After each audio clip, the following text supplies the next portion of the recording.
સુરતના ભેસ્તાન ખાતે આવેલી શાળા ક્રમાંક 77 અને 448માં દારૂની મહેફિલનો વિડીયો વાયરલ થતા શિક્ષણ સમિતિ એક્શન મોડમાં આવી છે। શાળા પરિસરની સુરક્ષા અને ગરિમા જાળવવામાં ગંભીર બેદરકારી દાખવવા બદલ વોચમેનને તાત્કાલિક અસરથી હટાવી દેવામાં આવ્યો છે। શિક્ષણ સમિતિના ચેરમેન રાજેન્દ્ર કાપડિયાના જણાવ્યા મુજબ આ વિડીયો આશરે 15 દિવસ જૂનો છે।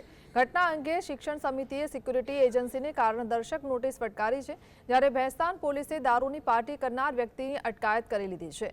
ભાવિમાં આવી શરમજનક ઘટના ના બને તે માટે સુરતની તમામ શાળાઓને કડક તાકીદ કરવામાં આવી છે।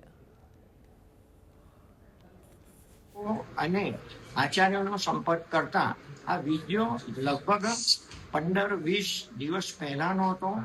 આ વોચમેન દ્વારા રવિવારના દિવસે બાળકોને શાળામાં મેદાનમાં રમવા ના દેતા બાળકોએ ઉશ્કેરાઈને આ વિડીયો બનાવ્યો છે અને વોચમેનને બતાવીને એને બ્લેકમેલિંગ કરવાની કોશિશ કરી છે।